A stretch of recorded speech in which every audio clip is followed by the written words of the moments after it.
Hey guys, we have 16 divided by 2 squared times 4, right?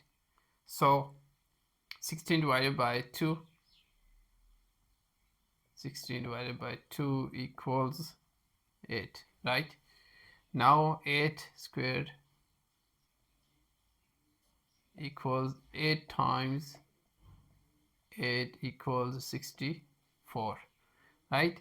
And 64 times 4, 64 times 4 equals 256.